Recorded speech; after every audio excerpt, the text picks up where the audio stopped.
Welcome to the Cool Things Entrepreneurs Do podcast with your host, Thom Singer. In each episode, we explore the interesting lives of business leaders, entrepreneurs, solopreneurs, and others who have a healthy dose of the entrepreneurial spirit. It is time to explore something cool. Now, here is your host, Thom Singer. Welcome to another episode of Cool Things Entrepreneurs Do. Thanks for pulling your chair up to the cool kids table. And this has been a lot of fun. If you've been listening lately, you know how excited I am that we crossed that 300 episode mark. And I think the show has gotten better. As I've been listening to the episodes myself and the feedback I've been getting from people, I think there's just a lot of information, a lot of nuggets of knowledge that are being dropped by the guests that are inspiring people who are in the audience. And I know most of you in the audience are people who are either trying to carve your own path or you're dreaming of starting your own path as an entrepreneur or a solopreneur, or sometimes just being more entrepreneurial inside your job. So before we get started today, I have to thank one of our sponsors of the show, and today's show is brought to you by Open Sky Fitness. If you're an entrepreneur and you are tired of buying into that hustle mentality and you know you have to find some healthy balance, you're not alone. Rob at Open Sky Fitness helps busy high achievers push away from their desk and carve out some time for healthier choices based on your own personal goals. If getting into better shape is your goal, and I know for a lot of you it probably is, and you seek either online coaching or in-person training if you live in the Los Angeles area, you have to talk to Rob.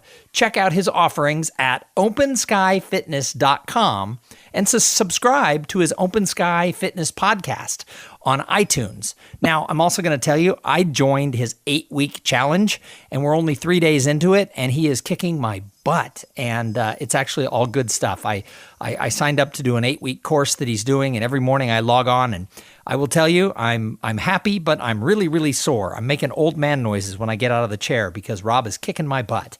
But I check him out at openskyfitness.com. Now, today's guest is someone, I've known Maura for so long. It's somebody I've probably known for over a decade. But recently, we've been just running into each other a lot. Our paths have been crossing. We were at a couple conferences together this year, and I actually got a chance to re-watch her TEDx talk that she did a few years ago, and she's just really smart. She is a productivity expert, someone who focuses on attention management and work-life balance. And work-life balance, that's something we all struggle with. And this whole idea of where do we put our attention, that really matters in our productivity. So I asked her if she would come on the show. We're going to talk a little bit about her journey, but also a little bit about why your attention matters and why you want to strive for that balance and get more productive. Hey, Maura Thomas, welcome to Cool Things Entrepreneurs Do. Thanks for having me, Thom. So happy to be here. No, I should have had you on the show a year ago. I don't know why I didn't get around to it till now. We're up, way past 300 episodes now. And the other day when I ran into you, I'm like, why has Maura never been on the show? So that's awesome. Congratulations. It's been fun too. I'm learning a lot. It's like my own personal little university interviewing smart people like you. Hey, why don't you tell us who is Maura Thomas and what is your business all about? Sure. I speak to people and I train groups inside companies and I write a whole lot of stuff about productivity and attention management as the new path to productivity. And also a lot of stuff about work-life balance. I've been doing this for my whole professional career, which is almost 20 a long time. Now, did you start off working for yourself doing this or did you work in corporate America doing this stuff? I worked in corporate America doing this stuff for about 10 years. And then I started my business in 2003. And what caused you to take that leap and start your own company? Yeah, I realized I was not a great employee. I didn't like all the rules. I didn't like not being in control of my time.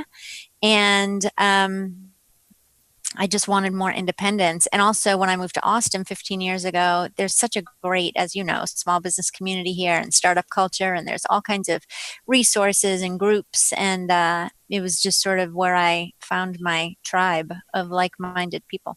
So there's a lot of stuff written about productivity and about work-life balance, time management. So how has it changed over the years, if that's what you've been doing for so long? How has it changed and sort of what's your specialty? What do you teach people? Yeah. I got started when, in the days of paper-based planners, right? When everybody carried that big notebook around with the 3-ring binder and the zipper with the leather, on the front, and it was a whole bunch of calendar pages in between. And that was great for a while until, the internet and the technology and smartphones and email and all that kind of stuff. And now it's not as efficient to manage your life on paper as, it used to be all we had, but now that we have better tools. So about, I don't know, 10 or 9 years ago, I came to the conclusion that time management was not serving people. We always knew that you can't really manage your time. But back in the days before paper-based, before the internet and before smartphones and stuff, you could go into your office, right? And you could close the door because you had an office and you had a door, right? And you could, you remember those days? Yeah, I work at Starbucks now, so I don't have a door or an office. And so you could say, okay, at 9, you could put your phone on Do Not Disturb because you only had one, right? The desk phone. And then if your desk phone was on Do Not Disturb and your office door was closed, that was it, right? You could say, well, at 9, I'm going to do this. And at 10, I'm going to do this. And at 11, I'm going to do this.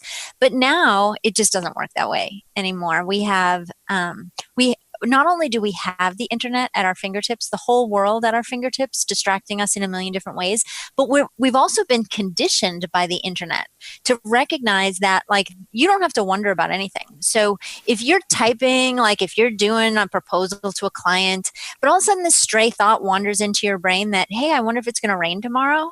There's no wondering. You just stop what you're doing because in a few keystrokes, you can have the answer and you don't need to wonder anymore. So not only do we have the internet to interrupt us, but we also have been conditioned to the interruptions so that we interrupt ourselves. So really what matters much more than what matters more than time management now is attention management, because how you manage your time is only relevant to the extent that you also devote your attention. So I hear a lot about attention management, and you're one of the leading people. If you Google attention management, you find Maura Thomas. So what is attention management? Because I hear the term all the time. Yeah. Attention management is your ability to control your attention, to focus on the task at hand, to single task, to maximize your time, and to unleash your own genius. Because when your attention is scattered among a bunch of different things, you're really not bringing your full knowledge and skills and abilities to whatever it is you're doing. And because most of us operate now doing more than one thing all the time, really, that's not exactly true because our brain can only do one thing at a time, right? But we switch among all these different things. We check an email for 2 minutes and then we answer the phone real quick and then we go back to that proposal that we were doing, but then, oops, there comes a new email. So let me just check that and then no, back to the proposal and then, the cell phone, right? So really. Were you videotaping me like an hour ago? That's like my typical day. Up, zing, up, gotta go do this, up. Is it going to rain tomorrow? You just described my life. Yeah, it's how most people operate, which means that we're only bringing a tiny fraction of our brain power to our work and to our lives. And so to me, attention management is all about living a life of choice, a life of proactivity rather than reactivity, and the ability to achieve your significant results in a meaningful way. So proactivity versus reactivity. This is something for entrepreneurs I think we should delve a little deeper into.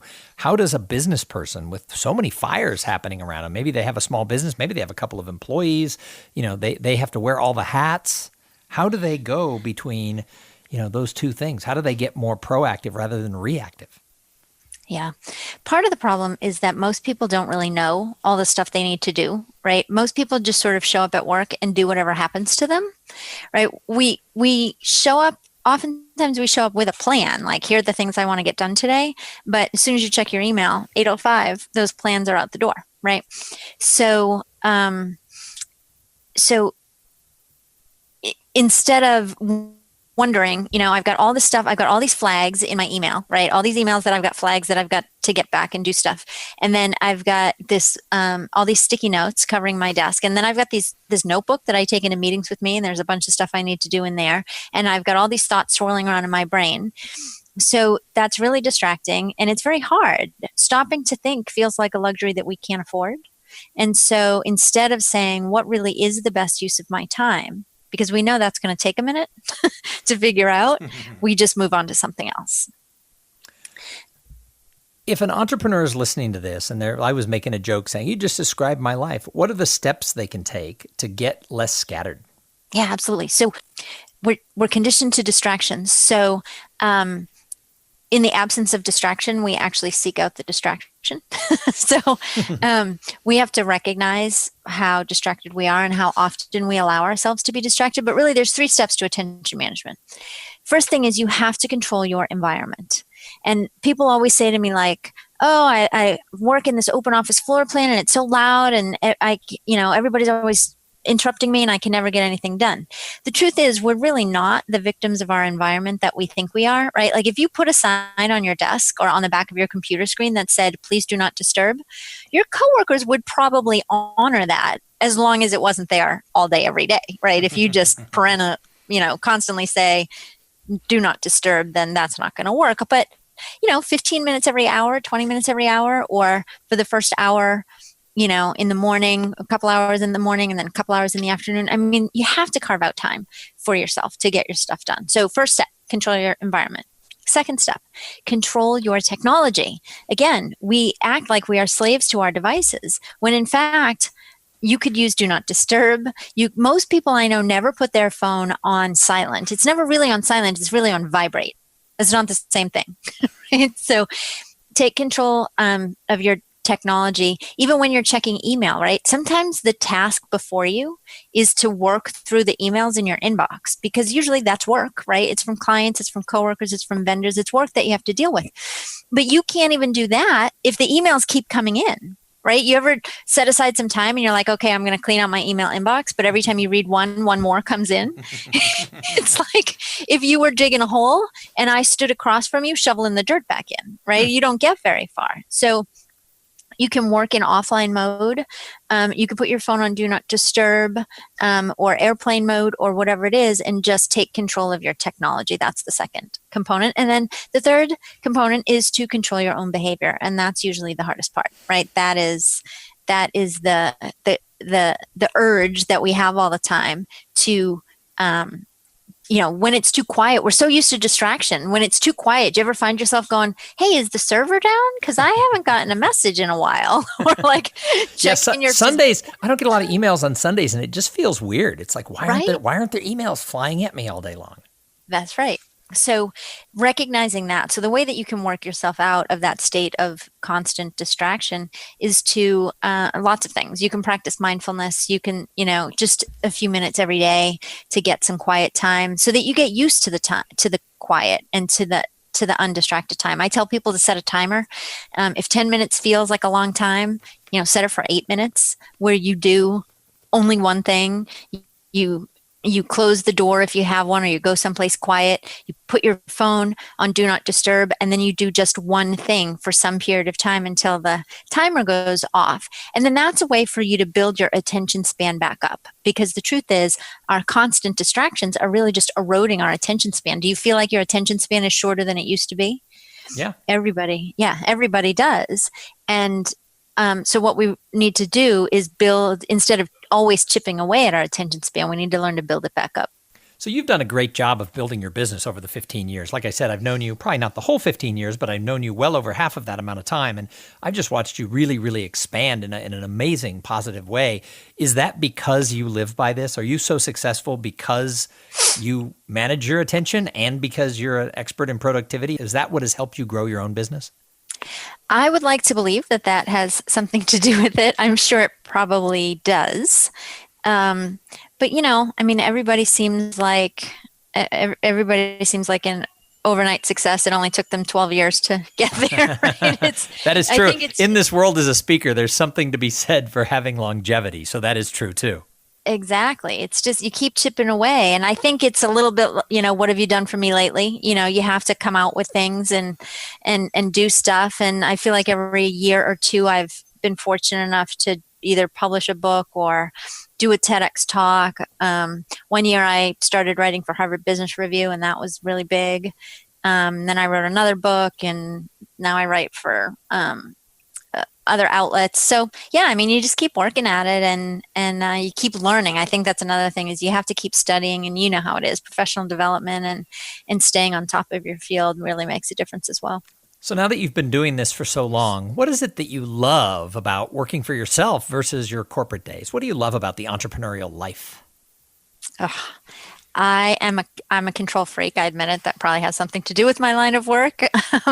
But I love that it's all up to me. How much money I make, when I work, when I don't work, the clients I choose, the colleagues I choose, when I travel, when I don't travel, everything is up to me. And I love that. The downside of that is there's always uncertainty, right?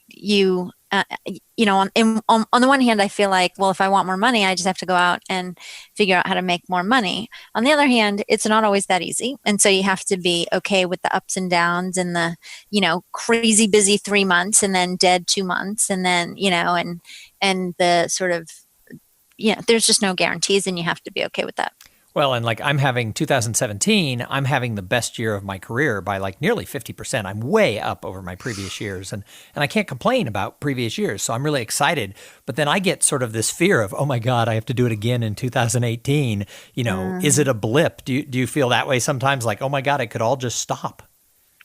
Yeah, it's funny. I was in this group of business owners, and I was telling them, and I feel like it's often, it feels like it's 2 steps forward and 1 step back. So the growth trajectory is in general up, but a dip every couple of years. And I told them, I said, I'm here to try to eliminate those dips. And they all laughed at me like, yeah, good luck with that. Good luck. Right? Good luck, Maura. Tell me when you figure out how to have no dips in your business. That's great. Yeah, exactly. Hey, so if someone's listening to this and they want to go off and create their own way, whatever it is they want to do, but they want to be more entrepreneurial, what advice do you have for them? Yeah, I think that's this advice works for anyone, whether you want to be an entrepreneur or not. But I think it's so important to be an expert at something, know more than most people, and perhaps know as much as anyone about something, anything that you're interested in, anything that you really enjoy.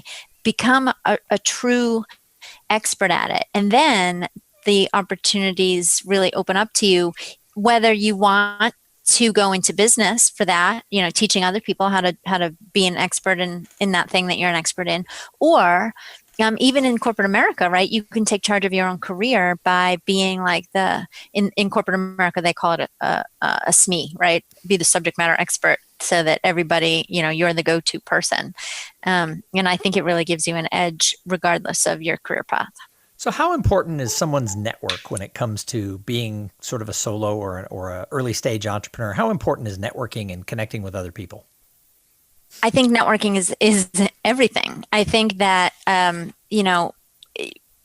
you don't have coworkers, so you rely on your network to help you with, to be your social support, to be your mentors, to be your colleagues, to share wisdom and solve problems, and just, every time you get to meet with somebody and discuss things, I think you take away a new perspective. And so every so often, I joined something new, right? I join a new team, I join a new business group, I join a new networking group, I join a new community of something where you have the opportunity to meet new people and you just sort of maximize your network. That way there's this, you just join a group or show up at a meeting and suddenly you have this whole new group of people that you didn't have before. So I think it's really great and really important. Hey, I've got a couple more questions for you before I can let you go. But first, I got to thank the other sponsor of this episode. So this episode is brought to you by PodFly Productions. PodFly takes the time and the headache out of creating your own podcast. They set you up with the right equipment, training, and guidance to ensure that you will sound amazing.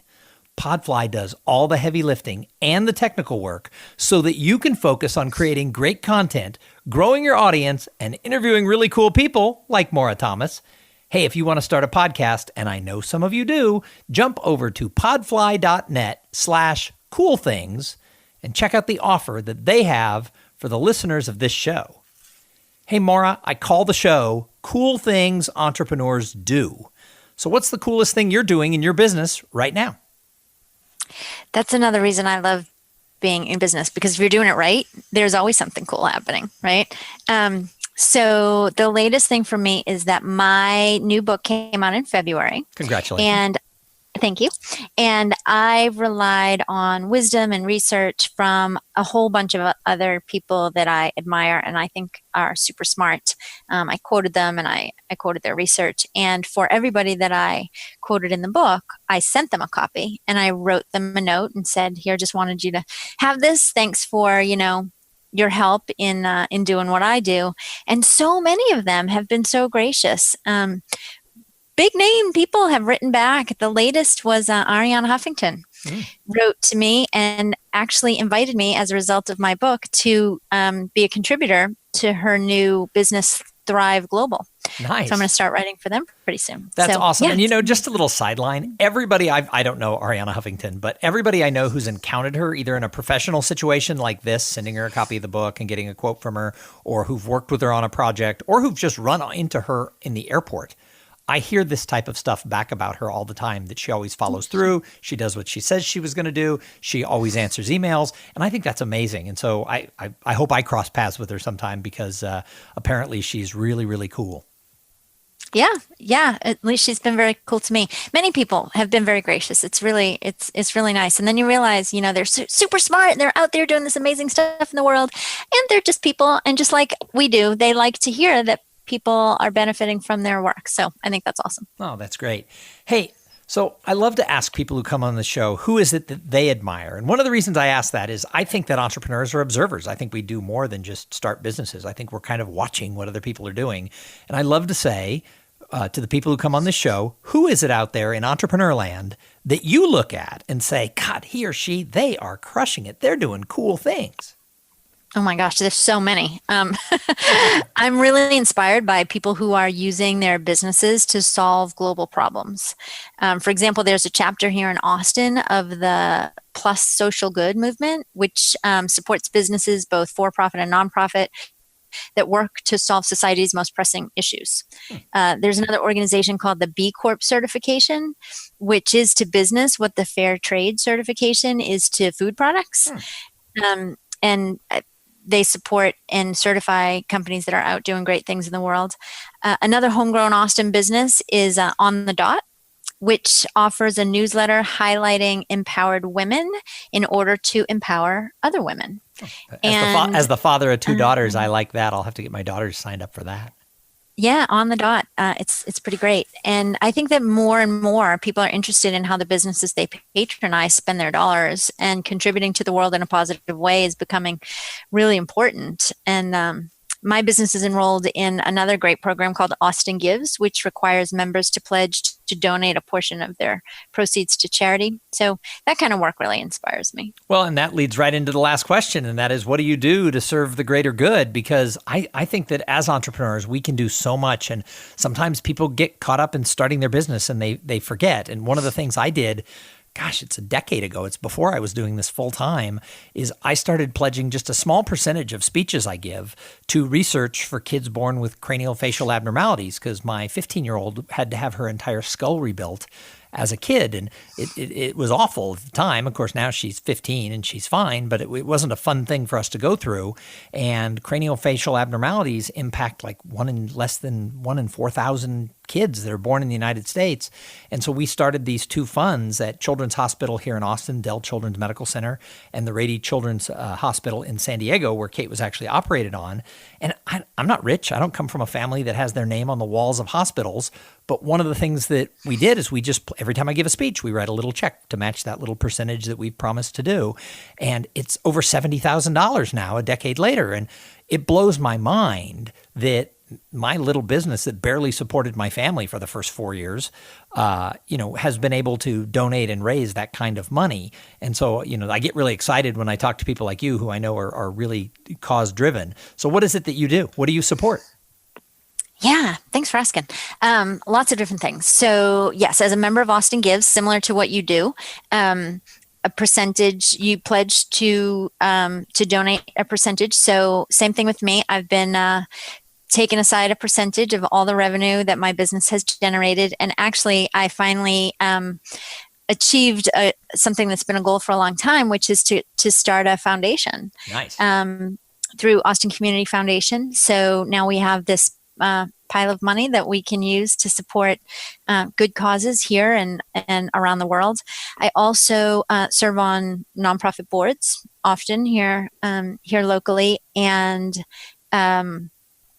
I do a pro bono presentation to a charity at least once a quarter. Sometimes it ends up being a little bit more than that because I have a hard time saying no. Yeah, I do the same thing. If the right charity calls, it's like, of course I'll help you out. Right. When as long as my schedule allows, I'll offer my work for free to charities. So yeah, I agree with you. I think it's super important, and I wish everybody did. Well, the great news is I've only had 2 or 3 people who've ever been on the show who asked me to delete that question because in one case, they really didn't do anything. In another case, they were very private about it. They were doing some stuff, but they didn't want to talk about it. In every other case, people have had from small things to gargantuan things that they're doing. And it's inspired me now that I'm well over 250 interviews that the majority of entrepreneurs, whether they're solopreneurs or whether they're companies, have some sort of a cause that they're tying their success to directly or indirectly. And I think that's awesome. I think it says a lot for the world of entrepreneurship. So, and of course, I think you're a good example of that too. Thanks so much. So, Maura, before we leave, is there any other little nugget of attention that we didn't get to? Is there anything that if you could say one more thing to the entrepreneurial audience, what's one last little tidbit you'd give them? That is a good question because we covered a lot.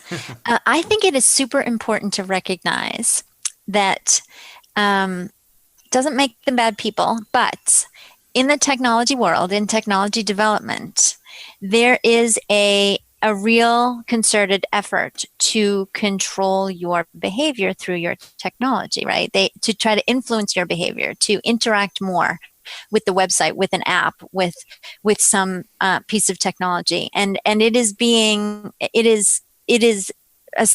a concerted effort to influence your behavior.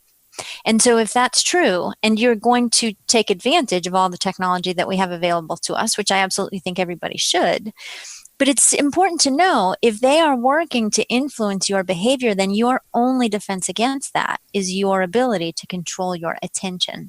And so mastering attention management to me is the most critical skill now and going into the future. So, Maura, if people listen to this and they're like, oh my gosh, we have to bring Maura Thomas in to talk to our company because everything she talked about is what's plaguing us, or they want to find out about your books, or they just need to know more about you, where should people go? Thanks for asking. Anybody can find out anything they need to know at maurathomas.com. And my books are available in paperback and audio and ebook everywhere books are sold. And what are the titles of your books? My first book is called Personal Productivity Secrets, and the latest book is called Work Without Walls. Awesome. Well, Maura Thomas, thank you for coming and sharing so much information with the audience of Cool Things Entrepreneurs Do. I appreciate you, and I'm glad to call you my friend. And for those of you who are listening, I say it every single show, if it wasn't for the audience, we wouldn't have a show. Why would we do this? So thank you for tuning in. Please tell your friends about Cool Things Entrepreneurs Do. Jump over to iTunes, leave a review. If you want to get involved with the group coaching program, the Potential Mastermind Project, jump over to potentialmastermind.com and you'll find out more about that little community. And then you can always follow us on Facebook, Cool Things Entrepreneurs Do, or on Twitter @CoolPodcast.